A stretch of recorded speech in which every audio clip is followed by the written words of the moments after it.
One very quiet, late night, I sat meditating alone in a familiar room. No lights, no sounds, no effort, just sitting and letting everything in my mind settle down. Darkness covered everywhere, my eyes were closed. No light, no color, no physical images were present. But then in the midst of that silence, something strange started to happen. I saw a face appear, then a memory, then an old road. Everything appeared clearly, no different from a dream opening my eyes, but strangely, I didn't actively recall those images came by themselves, and I just quietly looked. Right in that moment, a question popped up from deep within what was seeing all of this. It wasn't the eyes because the eyes were closed. It wasn't the light because nothing was shining. It wasn't imagination because I wasn't trying to do anything. So where did this seeing come from? A seeing that does not need light and is not limited by space or time. It is not an illusion, nor is it simply imagination, but it is living proof that there is a knowing power always present even when all physical senses have stopped. That story is my own experience. A night of meditation opened up a seeing beyond the senses, and it is also the starting point for a journey to look deeply into what is being seen. If you have ever had such a moment closing your eyes but still seeing something, then perhaps you will understand me. But do not rush to call it mind or intuition or anything, because once we rush to define it, we fall into intellect. So let's go with Triya Tam to the end of this content, not to understand anything more, but to touch the knowing that has never left us for even a second. We think that seeing is the function of the eyes, and the eyes are the place where perception is born. But in fact, the eyes do not see anything. They are just like a camera lens that receives light, color, shape, and transmits signals. That goes back to the nervous system to process if the eyes are damaged. The signal is cut off, but if the brain is not working, then no matter how perfect the eyes are, we still cannot see anything that proves. The eyes are just the gateway, not the subject of seeing true. Seeing is not in the retina nor in the optic nerve. Those organs are just intermediaries, the means for something deeper to operate perception. Try to think back to the dreams you have experienced. In your dreams, you still see people, see scenes, see movement, see emotions. You can be floating in the air or standing in the middle of a strange forest you have never been to, even, where you are talking to someone, but your eyes are still closed. Every physical sense is not working, so who is seeing that dream? What is seeing images, emotions, and sounds while the body is completely motionless? Similarly, you can be sitting still with your eyes closed and remembering a deceased loved one. The image appears clearly. You see them smiling, even hear that familiar voice in your mind. No one but you know what you are seeing, because the whole process does not happen in the eyes, but happens in an inner space where science has not yet been able to measure with equipment. No senses are involved in those experiences, but you still see, still feel, still know. That leads to a conclusion that there is an ability to see that goes beyond the physical senses, and that ability does not come from the eyes, but comes from a place deeper than the eyes, deeper than the brain, deeper than even thought. That is why if you only consider the eyes as the subject of seeing, you have missed the entire depth of perception. The eyes can be blind, but the inner seeing continues to operate. The eyes can be closed, but the mind still sees a world many times larger than the physical world. That seeing does not need light, not obscured by the eyelids, not dependent on external objects. It is the basis of every experience, whether it is a dream, imagination, memory, or the present. And if you start questioning its true nature, you are taking the first steps on the path to discovering your own mind. when discussing mind is seeing. The first thing to clarify is that mind is not the stream of thoughts running in your head. Thoughts are just one of the countless phenomena that arise and disappear in the mind, like waves rising and dissipating on the surface of a lake. The mind is the calm lake that covers and is where all movements can happen. The mind is not the brain. The brain is just a biological organ like the heart or the lungs. It has the function of processing information, remembering and coordinating, but the brain cannot know its own existence. The mind is aware of the functioning of the entire brain stem, and the streams of thoughts that are passing through the mind is not simply everyday consciousness. Consciousness is the state of knowing when we are awake, knowing what we are doing, feeling what. But consciousness can be turned off when you are in deep sleep without dreams or when under anesthesia. But the mind is not turned off because in the moment you wake up, knowing immediately appears. No one starts it. No one presses the button that knowing is already there. It is only temporarily covered by the interruption of brain activity and language. Many people think that the mind is personal consciousness. The feeling that I am knowing, I am thinking, I am observing. But the so-called consciousness is actually just a conditioned operating structure formed from experience, memory, and identity. It operates like a flow with personal color attached to the ego and social role. It has a discriminating reaction and always creates the feeling of a knower standing behind. Only then can one perceive the mind. It is different. The mind is knowing without personal traces. It is not attached to names, memories, or roles. When there is no longer the concept of I know, but only pure knowing without distinction or naming, then that is the mind. It is not that I am seeing this, but that seeing is happening without needing a seer. It is a complete presence, no subject, no object. It is a shines naturally like sunlight does not choose where to shine. There is a strange thing that few people notice. You can recognize that you are thinking, you can know that you are worried, remembering the past or imagining the future so clearly. Besides thinking, there is something that is observing thinking, and that is not thinking, that is the mind.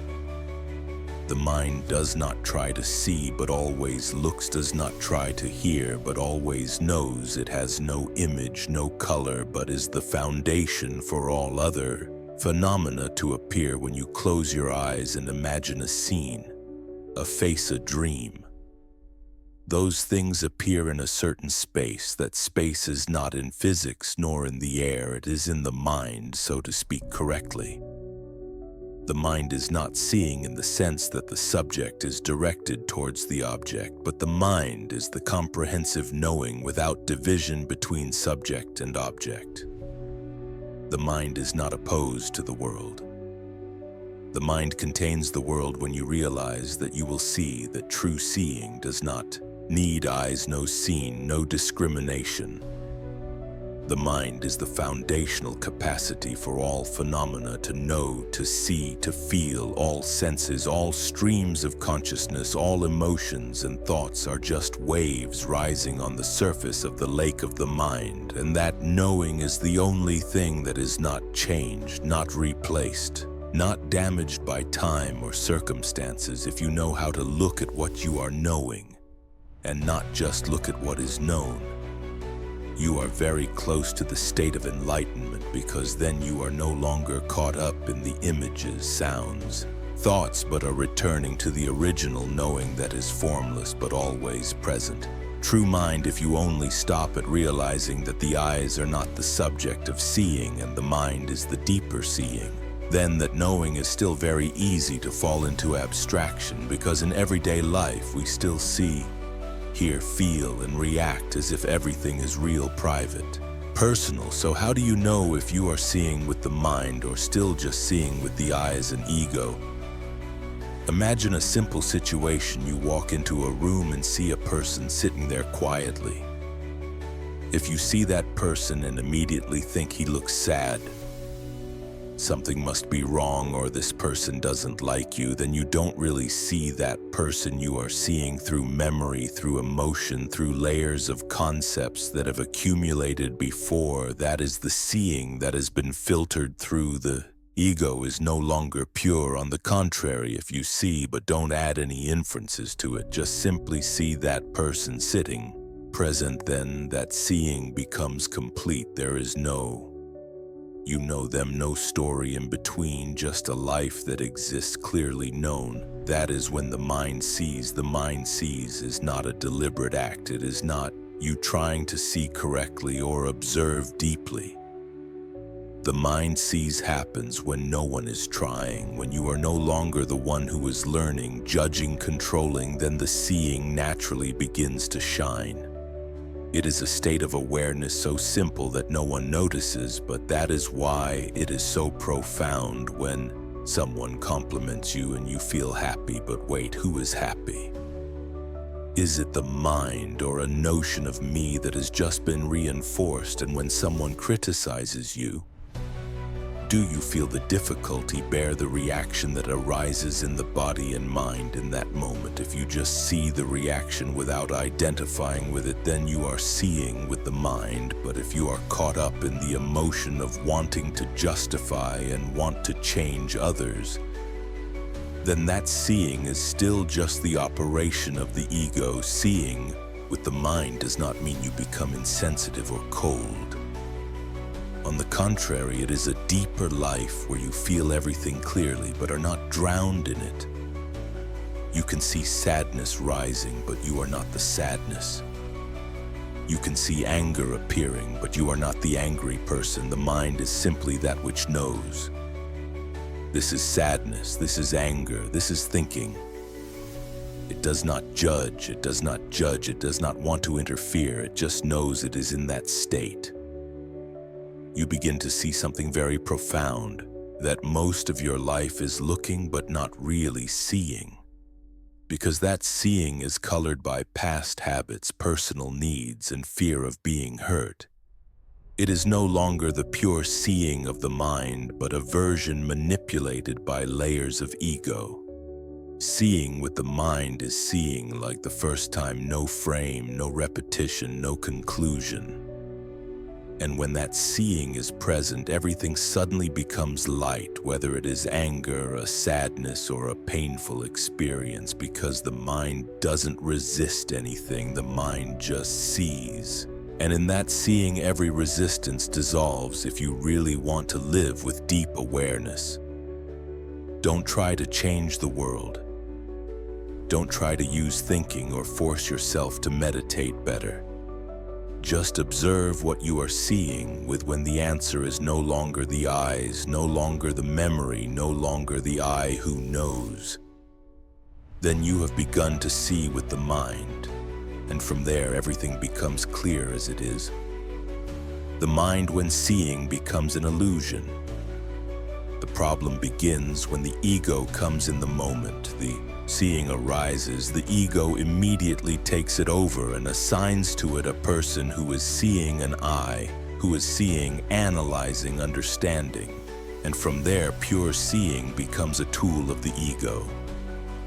We don't just see, but always attach to it the story. I see, this means I understand that because I know them well, is the type of person who sees no longer a mere contact with reality, but becomes the basis for the ego to project meaning, to strengthen itself and assert its position in the world. And it is there that seeing begins to be appropriated. Instead of seeing with awareness, we see with fear. Instead of seeing with presence, we see with defensive habits. A stranger's gaze can be misunderstood as contempt. An unintentional word can be interpreted as an attack. A small action of another person can be exaggerated into a danger. Not because the world is distorted, but because seeing has been distorted by the ego that always desires to protect itself. The ego not only distorts seeing, but also uses seeing as a tool to manipulate emotions. It makes you think you are seeing the truth when in fact you are just looking back at yourself through the prism of hurt expectations and unresolved memories. You think you are awake, but in fact you are living in a dream made up of the past and reflection. So what is scary is a false view, but a view that is identified with the ego. When that happens, the view will always be directed towards reinforcing the feeling of I am the center, I am the one who knows, I am the one who is right, and anything that goes against that image is rejected, opposed, or denied. This is the deep cause why many people, even though they are educated and experienced, still live in a cycle of suffering. They cannot see the truth as it is because their view is always covered by the need to assert themselves. They do not see others as living human beings, but like a mirror to reflect the image they want to believe about themselves. The real seeing is not what I see, but whether I am still in it. If there is an ego behind the seeing, then everything you see is just a form of occupied perception. It does not free you. It only makes you strengthen the barrier between yourself and the world. But if one day you see, and there is no one to see, and only the seeing is operating by itself, then the ego has no support. It cannot cling to anything to interpret, to judge, to respect. The seeing becomes pure without the dust of time and without the traces of the past. And from that seeing, you begin to live without repeating yourself in every experience. Seeing that appropriation is not to fight the ego, but to no longer be controlled by it. You do not need to break the ego. Just see that you are not it. And to see like that is to see with the mind, a seeing that is not possessed by the ego. A seeing that does not need to affirm anything.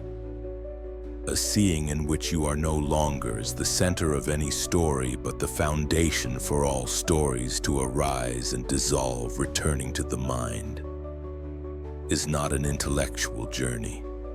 It is not about learning something new, remembering some lofty concept, or believing in some spiritual system. On the contrary, returning to the mind is a stopping chasing after images, stopping clinging to emotions, stopping being caught up in the endless stream of thoughts. And that stopping, there is a space that opens up where knowing arises without needing any object to cling to.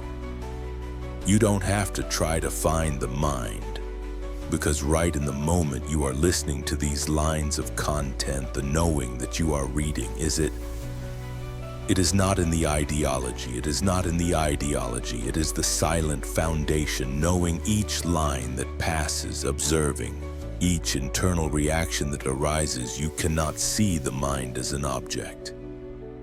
But if you are quiet long enough, you will directly realize that everything is happening within it. The mind does not come from the outside, nor does it disappear when you are distracted. It is still there, like a bright mirror, reflects all images without clinging to any image. When the mind clings to the image, it is transformed into what is called imagination, which is intellect, which is consciousness. But when it is no longer clinging to anything, it returns to its original state of purity. Clear stillness. In that state, you are no longer the one looking, but the seeing itself is operating naturally. No subject, no object, no interference. People often think that seeing yourself is understanding your personality, preferences, strengths, and weaknesses. But that is just the psychological shell, just a small and changeable part. Seeing yourself truly is realizing what is seeing all those things that are not bound by names, memories, or identity. And when you see what is seeing, when you are conscious of your mind, you will know that you are not what you think you are. You are not the stories in your head, not the temporary feelings, not the image you are maintaining in front of society. You are what is seeing all those things appear and disappear. You are the foundation from which all experiences are born and fall back.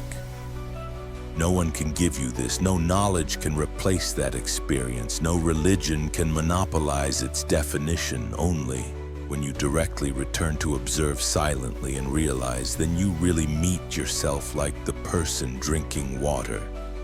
Only that person knows if the water is hot or cold. No one can see the mind for you, but when you see for yourself, you will know that each previous question, who am I? What is mind? Where is enlightenment? All vanish like mist before dawn. Until a point you realize that seeing is not just a cognitive phenomenon, but the very basis of life. Not seeing to know things, but living. Seeing that operates every moment that you call, I am living here, and that is the biggest shift.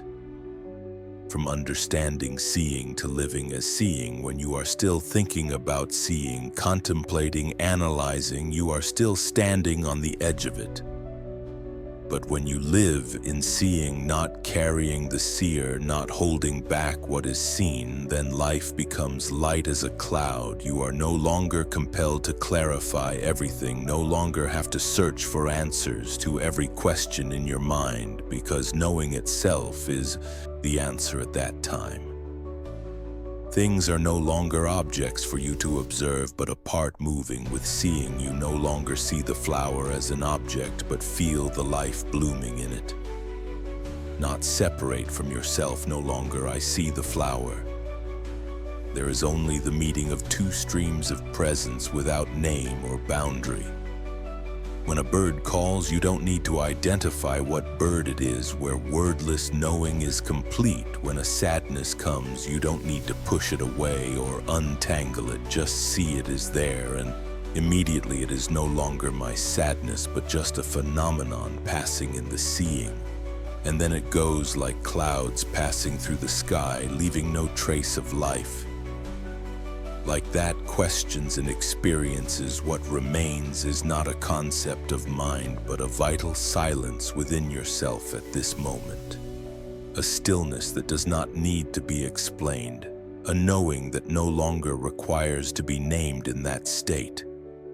The mind is no longer something abstract and distant, but a living reality that operates right below every thought. The mind does not come from the past, does not lie in the future. The mind only manifests in the present moment, not through effort, not through imagination, but through complete, unconditional presence. If you are quietly feeling yourself, no longer trying to think or analyze further, then you are already in the mind. No need to confirm, no need to prove, just living in that. Knowing is enough. Do not let anyone make you believe that the mind is something too complicated, too esoteric. Only for monks or special individuals. It does not belong to anyone. It is not possessed, not limited by status or circumstances. No matter who you are or where you are, it always exists as an eternal foundation behind every movement of life. When you live from the mind, you no longer seek meaning and form. You no longer depend on right or wrong or on the approval of others.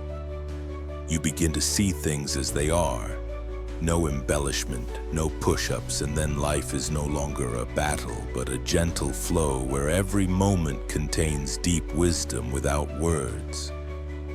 Perhaps that is also what Triya Tam silently reminds you, not to aim for something new, but to see again what has never left. Not for you to accumulate another layer of spiritual knowledge, but for you to see that you already have everything. Not for you to believe in something more, but for you to let go of what is not true. Not for you to become someone else, but for you to return to what you know in you that has never left. Thank you for listening. Thank you for being fully present with Triya Tam, and if there is something left after all, it is you in its purest form.